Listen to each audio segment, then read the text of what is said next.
Sveiki, šeit Vita Salo, un šodien mēs dodamies ceļojumā pa cilvēka zemapziņas dzīvēm. Tātad tas, ko es jums gribu pastāstīt, un tas, ko es gribu izskaidrot, ir, kā tad darbojās šī zemapziņa, kas tas ir, kā tā veidojās un kā tā ietekmē šodien mūsu dzīvi un mūsu ikdienu. Un tātad, kā vienmēr, man patīk stāstīt caur piemēriem, un tādu es arī šodien došu. Tātad, mēs ienākam šajā pasaulē kā trauciņi. Trauciņi, kuros var kaut ko ielikt iekšā. Ja? Un vēl uzlikt vāciņu pa virsmu. Un attiecīgi, laikam ejot, kā bērni, ja, mēs ienākam, un laikam ejot un augot un attīstoties, mūsos tiek daudz kas ielikts. Caur ko? Caur to, kas notiek mums apkārt. Ja? Caur notikumiem, ko mēs redzam, caur frāzēm, ko mēs dzirdam, caur to, kas ar mums notiek, caur dažādām lietām un apstākļiem, caur emocijām, ko mēs piedzīvojam. Ja? Un tātad šajā trauciņā piepildās ļoti daudz dažādas lietas. Tās krājās un krājās un krājās, un gadu gaitā izveidojās arvien vairāk un vairāk. Šis trauciņš piepildās arvien vairāk. Un attiecīgi caur to veidojās mūsu ticības, mūsu pārliecības, ja? Un tas, kas mēs šodien esam, tas, kā mēs šodien dzīvojam. Ja? Un tāpēc katrā no mums ir sakrājušās kaut kādas lietas, un bieži vien šīs lietas ir neapzinātas, tās ir neatklātas, jo tās kādreiz notika un saglabājās mūsos, bet mēs par tām aizmirsām.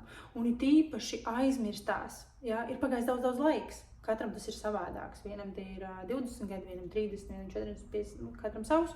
Ja, un par šiem gadiem tātad viss kaut kas ir sakrājies.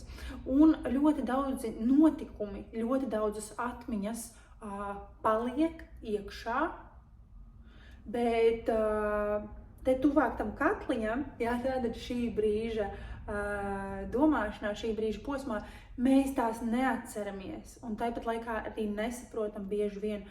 Ja, ir tāds jautājums, kāpēc ar mani notiek tas, kas notiek? Kāpēc es dzīvoju tā, kā es dzīvoju? Ja? Kāpēc man dzīve ir tieši tāda? Tā atbilde ir, tava dzīve ir tāda, kāda tā ir, tāpēc, ka tavā zemapziņā ir sakrājušās dažādas lietas, notikumi, pārliecības, kas pārklājās viena pār otru un izveido tevī ticību tam, ka tev ir jādzīvo tieši tā, kā tu šodien dzīvo. Ja? No tā, kas ir uzkrājies tavā zemapziņā, veidojās tas, ko tu domā, ko tu jūti, kā tu rīkojies, ja? Un kā tu vispār realizējies dzīvē, kā tu veido attiecības ar citiem cilvēkiem, kādas ir tavas intereses, ja? Un kas vispār tā tad notiek tev apkārt. Tas viss ir uzkrājies laika gaitā, un tas viss ir veidojies. Nu, ir kaut kādas lietas, kas ir spilgtākas, ko tu atceries, kas tev ir spēcīgi ietekmējuši, un ir kaut kādas lietas, kas ir mazāk spilgtas. Ja? Un uzkrājās tātad, kas ir vēl, ko ir svarīgi atcerēties, uzkrājās gan pozitīvie notikumi, gan negatīvie notikumi. Un mēs jau runājām arī iepriekšējos video, ka tātad ir svarīgi, uz ko tu fokusējies, jo vairāk tu fokusēsies uz negatīvajiem notikumiem savā pagātnē, ko tu atceries, ja? Un ja mēs apzināti veltam tam savu laiku, savu uzmanību, tad mēs varam ieraudzīt kaut kādas lietas, kas tad ir sakrājušās tajā zemapziņā. Ja?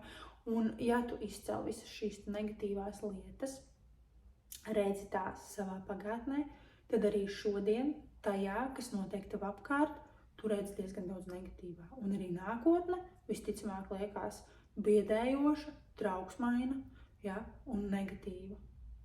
Tāpēc, ka tu redzi vairāk šīs negatīvās lietas.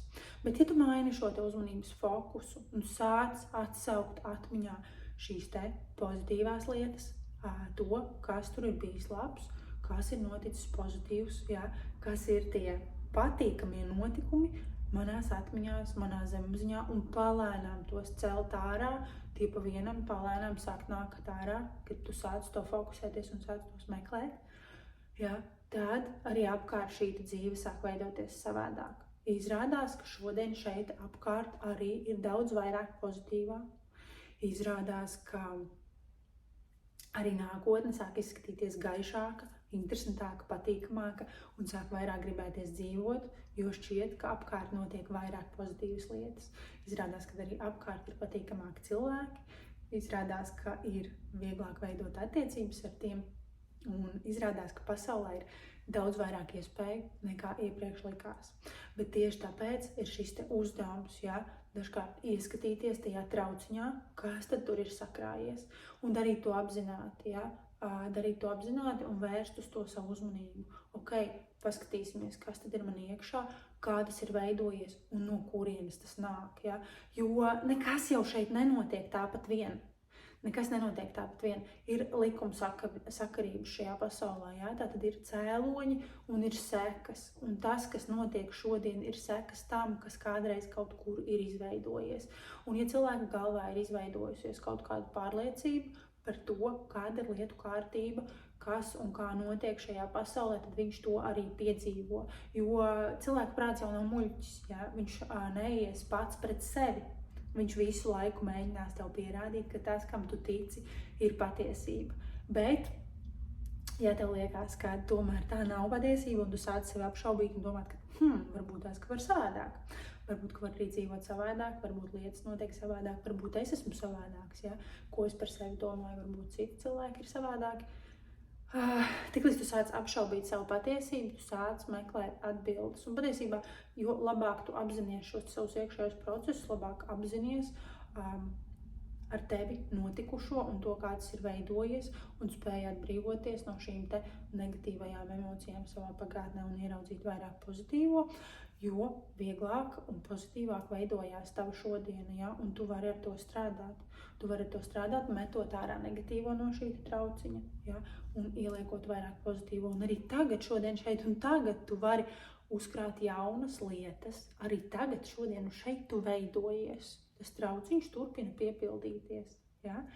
Un tu vari ielikt jaunas lietas, kas palīdzēs tev nākotnē dzīvot pozitīvāk. Arī šodien tu veido sevi, un šodien tā ir tava atbildība, kā tu sevi veido un ko tu ieliec savā trauciņā. Ja?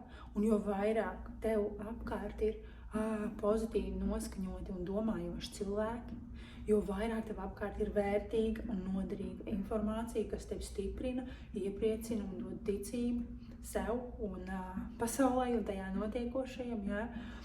Jo vairāk tev apkārt vispār ir pozitīvas lietas, kas tevi iepriecina, ja?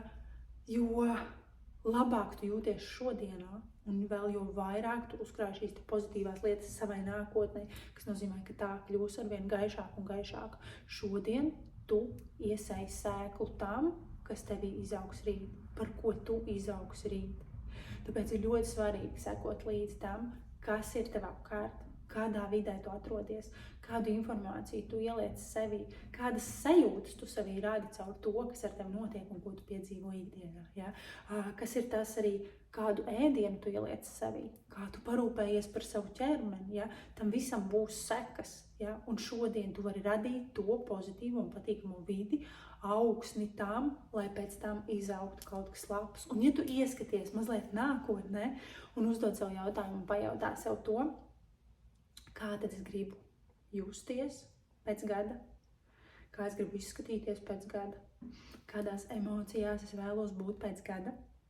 Un tad, kad tu to saproti un vari nodefinēt šo te tēlu, šīs te emocijas, šo te veidolu, tad tu arvien labāk saproti, kas tad tev būtu jādara šodien, kā tev šodien par sevi ir jāparūpējās, kas tev sevī ir jāieliek un jāiesēj, lai pēc gada tu būtu tur, kur tu vēlies būt. Ja? Un tas ir ļoti palīdzoši, tāpēc dažkārt vēršam uzmanību uz to, lai uzdotu sev šo te jautājumu. Kā tad es vēlos dzīvot pēc gada? Kāds cilvēks es vēlos būt? Ja? Un kur es vēlos nonākt? Un atbilstoši tam, tātad liekam sevi iekšā, uzkrājam arvien jaunas emocijas, uzkrājam arvien jaunas lietas, lai nonāktu tur, kur mēs vēlamies būt. Un tātad strādājam ar šo zemapziņu, ieskatāmies sevi, iepazīstam sevi, atceramies sevi, saprotam sevi, tuvojamies sev, ja? Nevajag no sevis baidīties, šis te iekšējais kodols, tas, kas ir mūsos, ja? Tas patiesībā ir ļoti, ļoti spēcīgs. Tas ir tas, kas mūs ir veidojis, un no tā nevajag baidīties no sevis. Jā, tur ir arī tumsa, jā, tur ir arī nepatīkamais, tur ir arī negatīvais. Bet starp to visu citu ir arī ļoti daudz pozitīvā, ļoti daudz labā un ļoti daudz skaistā. Un ir vērts to iepazīt, ir vērts iepazīties ar sevi, ir vērts ieskatīties sevī, jo tas patiesībā ir vissvērtīgākais un visinteresantākais process, ko tu savā dzīvē vari darīt. Jo labāk tu apzinies un saproti sevi, jo labāk tu saproti citus cilvēkus, jo vieglāk tev ir veidot attiecības, jo vieglāk tev ir iziet ārā dzīvē, darīt to, kas tev ir jādara, realizēties un dalīties arī tajā visā labajā un pozitīvajā ar citiem cilvēkiem. Tas ir arī tas, ko es jums novēlu. Veltiet laiku sev, rūpējieties par sevi, ja? Dariet vairāk pozitīvas lietas, esiet vairāk pozitīvā vidē, starp pozitīviem cilvēkiem, piepildiet sevi šodien, lai dzīvotu jau rīt savu labāko dzīvi. Atstāj savu laiku, atstāj savu komentāru, pieraksties uz manu kanālu un tiekamies jau nākamajā reizē.